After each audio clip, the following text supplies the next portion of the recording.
नमस्कार। मैं हूं सुनील बॉबी और आप इस समय देख रहे हैं अपना खास कार्यक्रम बिहार समाचार, जहां बातें करते हैं बिहार की, खबरें होती है बिहार की खबरों के साथ साथ देश दुनिया में क्या कुछ चल रहा है, तमाम खबरों से हम आपको कराते हैं अपडेट।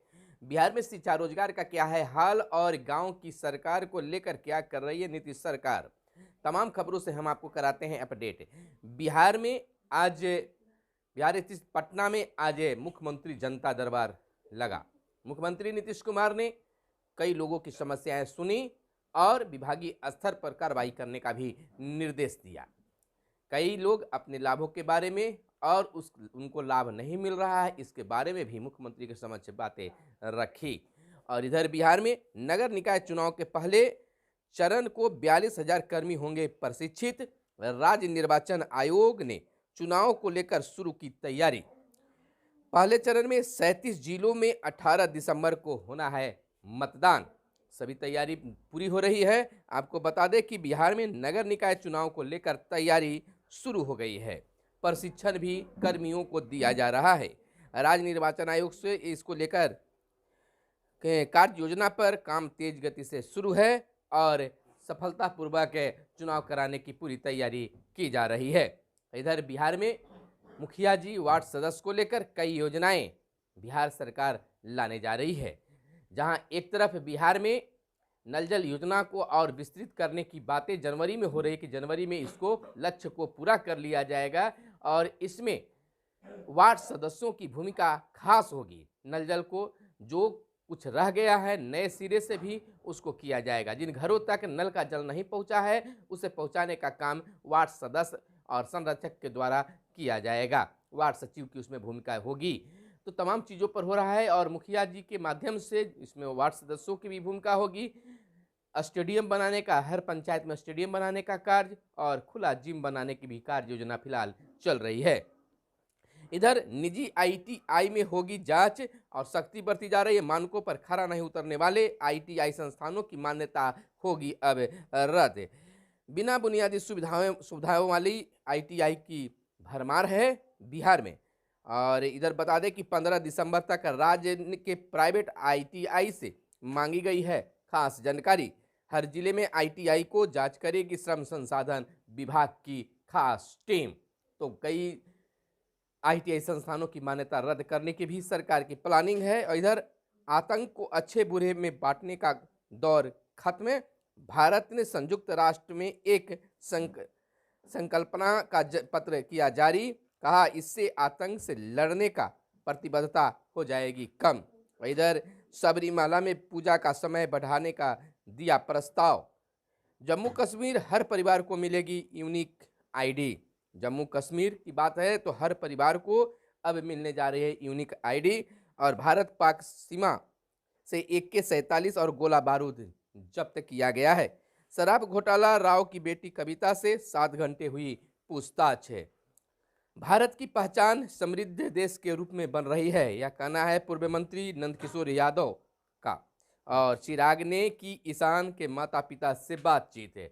जैसा कि ईशान के माता पिता फूले नहीं समा रहे हैं, दोहरी शतक लगाने पर धुआंधार बल्लेबाजी ईशान किशन के द्वारा किया गया है। तो चिराग पासवान जो है रामविलास से लुत्फा रामविलास के नेता, उनके द्वारा उनके ईशान के माता पिता से पटना स्थित आवास पर मिला गया। चिकित्सकों के वेतन रोकने से भाषा नाराज है और देश की स्वास्थ्य सेवाओं में परिवर्तन हुआ है, प्रेम कुमार का कहना है। पूर्व मंत्री प्रेम कुमार ने कहा है। और लगातार बढ़ रही है महंगाई, कांग्रेस ने लगाया है यह आरोप, मांग किया है महंगाई को खत्म करने की। इधर मौसम की बात कर ले तो कल से मौसम में और काफ़ी बदलाव होंगे। कल से तापमान में आएगी गिरावट और बढ़ेगी ठंड।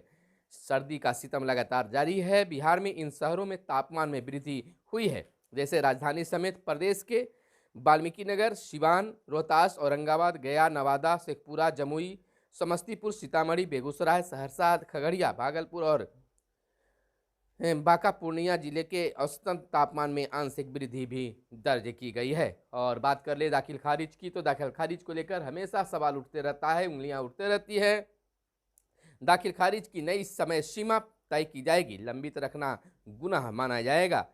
महीनों राजस्व एवं भूमि से संबंधित मामले रहते हैं लंबित, कोई उत्तरदायी तय नहीं है। और IGIMS में 700 बेड की मिलेगी अब सुविधा। मुख्यमंत्री के साथ सेल्फी भी ली। अधिवेशन के बाद बड़ी संख्या में महिला और पुरुष कार्यकर्ताओं ने मुख्यमंत्री के साथ तस्वीरें भी खिंचवाई, जो देखने लायक था। लोगों में उमंग थी, मुख्यमंत्री के साथ लोग सेल्फी भी ले रहे थे।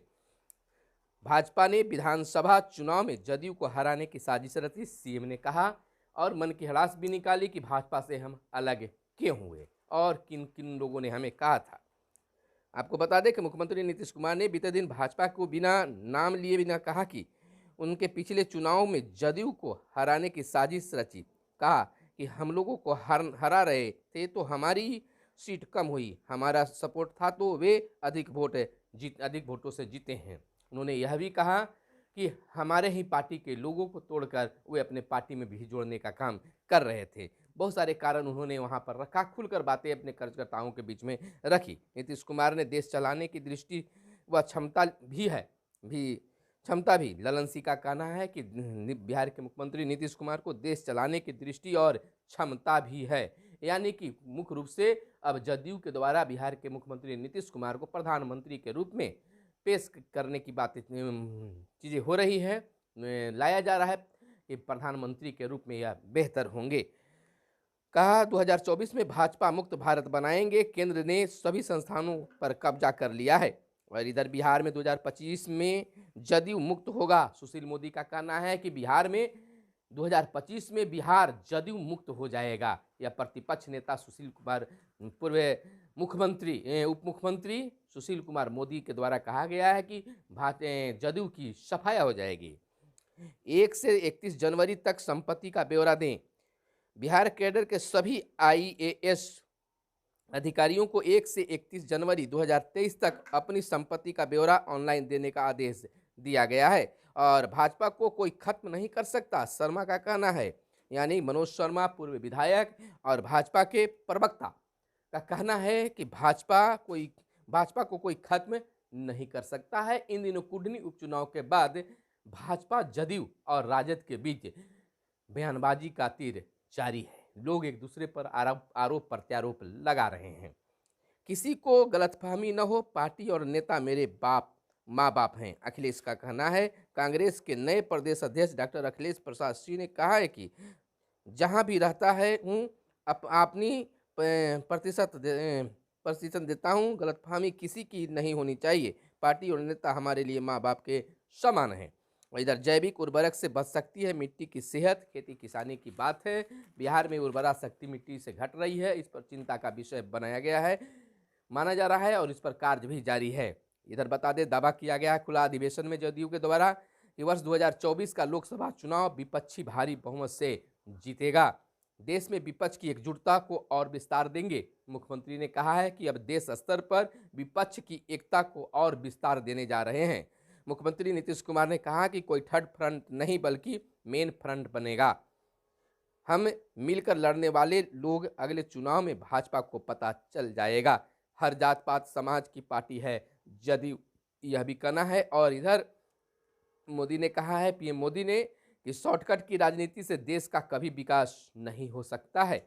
उन्होंने कहा, प्रधानमंत्री नरेंद्र मोदी ने कहा कि शॉर्टकट राजनीति से देश का विकास नहीं हो सकता है। कुछ राजनीतिक दल देश की अर्थव्यवस्था को नष्ट करने की कोशिश कर रहे हैं। लोगों को ऐसे नेताओं और दलों को बेनकाब करना चाहिए। और इधर सुल्ली डील से मामले में मुख्य आरोपी पर मुकदमा चलेगा और महागठबंधन में समन्वय से 2 सीटों पर सिमटेगी भाजपा, यह कहना है कांग्रेस के नए प्रदेश अध्यक्ष अखिलेश प्रसाद सिंह ने के द्वारा कि भाजपा सिमट जाएगी। खैर, यह तो वक्त गवाह होगा कि भारत में या फिर बिहार में जदयू का क्या अस्तित्व होगा, भाजपा का क्या अस्तित्व होगा, राजद का क्या अस्तित्व होगा और अन्य छोटी पार्टियों का क्या अस्तित्व होने जा रहा है। इधर सुखविंदर सिंह सुक्खू ने सत्ता संभाली, बदलाव हुआ। हिमाचल में 15वें मुख्यमंत्री के तौर पर सुक्खू ने शपथ ली। मुकेश अग्निहोत्री उप मुख्यमंत्री बने और बांग्लादेश में विपक्षी सांसदों का इस्तीफा। गुजरात में दागी विधायक घटे, करोड़पति की संख्या बढ़ी। सुक्खू मंत्रिमंडल में युवाओं को मिल सकती है खास तरजीह। तो यह थी आज की हर छोटी बड़ी खबरें बिहार से जुड़ा हुआ, जो आपके लिए काम की खबरें हो सकती हैं। तो फिर मिलते हैं अगले वीडियो में, तब तक के लिए दीजिए इजाजत। धन्यवाद। जय हिंद, जय भारत, वंदे मातरम।